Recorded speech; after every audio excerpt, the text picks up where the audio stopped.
इस बार पहाड़ों में मौसम जो सिर्फ ठंड नहीं लाएगा बल्कि चुनौतियों की एक लंबी फहरिस्त भी लेकर आने वाला है। जी हां, भारतीय मौसम विभाग यानी कि आईएमडी ने यहां पर स्पष्ट चेतावनी जारी कर दी है कि इस बार उत्तराखंड में सर्दी का सितम पिछले कई सालों से ज्यादा कठोर रहने वाला है। जनवरी 2026 में न्यूनतम तापमान सामान्य से काफी कम रहेगा और शीतलहर लंबे समय तक जारी रह सकती है।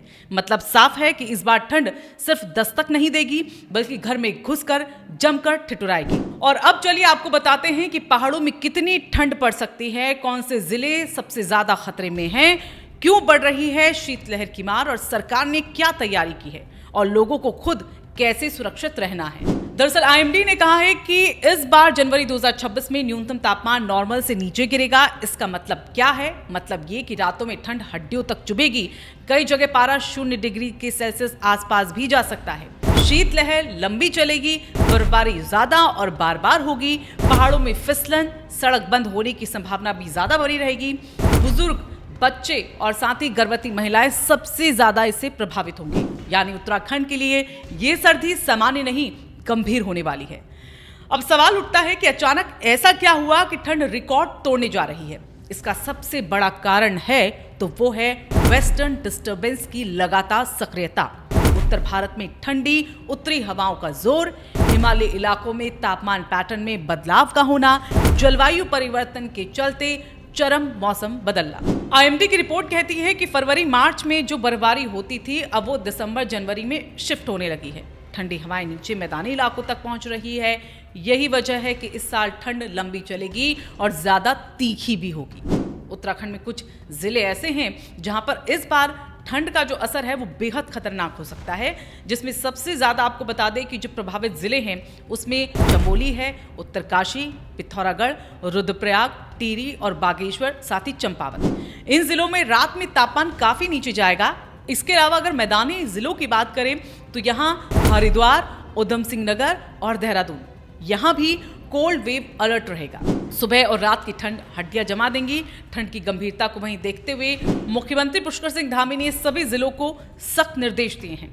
वहीं आपदा प्रबंधन सचिव विनोद कुमार सुमन ने वर्चुअली एक बैठक की, जिस बैठक में उन्होंने आदेश दिए हैं कि हर जिलों को तुरंत कोल्ड वेव एक्शन प्लान बनाना होगा और जरूरत पड़ने पर अतिरिक्त राहत राशि भी उपलब्ध कराई जाएगी। साथ ही फरवरी 2026 तक खाद्यान्न, पानी और ईंधन का पूरा स्टॉक भी रखने को कहा गया है। यात्रियों को मौसम देखकर ही आगे बढ़ाया जाए, ये भी कहा है। साथ ही रात में आवाजाही वाले इलाकों में अलाव की अनिवार्यता की जाने के लिए कहा है। बर्फबारी वाले क्षेत्रों में चूने और नमक का छिड़काव, रैन बसेरों में सभी सुविधाएं उपलब्ध कराई जाए, तमाम निर्देश दिए गए हैं। तो वहीं निराश्रितों को सड़क पर न रहने दिया जाए, उन्हें रैन बसेरों में शिफ्ट किया जाए। और सरकार की एक और यहाँ पर अब बड़ी चिंता सामने आई है गर्भवती महिलाओं के लिए। इसलिए यहाँ पर खास रखा है जैसे कि जनवरी और फरवरी में डिलीवरी वाली महिलाओं का अलग डेटाबेस बनाने के लिए कहा गया है, जैसे बर्फबारी से बंद होने वाले रास्तों की यहाँ पर पहचान की जा सके और ज़रूरत पड़ने पर महिलाओं को पहले से सुरक्षित अस्पतालों तक पहुँचाया जाए। इसके साथ ही सबसे ज़रूरी हिस्सा, आप इस सर्दी में खुद को और अपने परिवार को कैसे सुरक्षित रख सकते हैं। आप परतदार कपड़े पहने, एक मोटा स्वेटर नहीं, कई पतली परतें ज्यादा प्रभावी होंगी। बुजुर्ग और बच्चों का खासा ध्यान रखें, रात में बाहर न निकलने दें, ये सबसे ज्यादा प्रभावित होता है। इसके साथ ही घर में हवा के रास्तों को बंद कर दें, दरवाजों, खिड़कियों और गैप पर कपड़ा लगा लें। साथ ही रात में गैस हीटर का इस्तेमाल बंद करें। कार्बन मोनोऑक्साइड का खतरा इसमें बहुत ज्यादा रहता है। पानी पीना ना भूलें, सर्दी में शरीर डिहाइड्रेट जल्दी हो जाता है, इसलिए ऐसा करें। बर्फबारी में वाहन धीरे चलाएं, साइन बोर्ड को देखें और फिसलन वाले इलाकों में चेन का इस्तेमाल जरूर करें।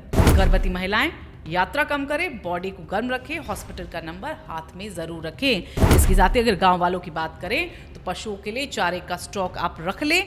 पाइपलाइन जमे तो गर्म पानी का इस्तेमाल करें।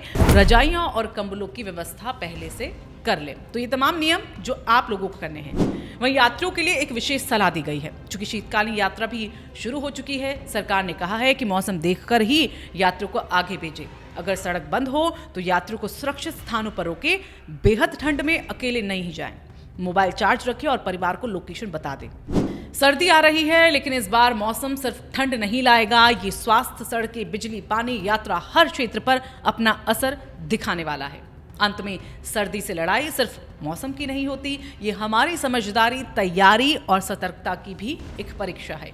देवभूमि के लोग मजबूत हैं, बस थोड़ी सावधानी और ये सर्दी भी सुरक्षित निकल जाएगी।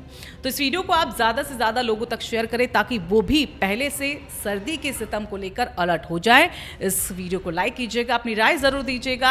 आपके यहाँ पर कितनी ठंड पड़ती है और इस बार किस तरह का टेम्परेचर वहाँ पर देखने को मिल रहा है। साथ ही राय शुमारी को आप सब्सक्राइब करें।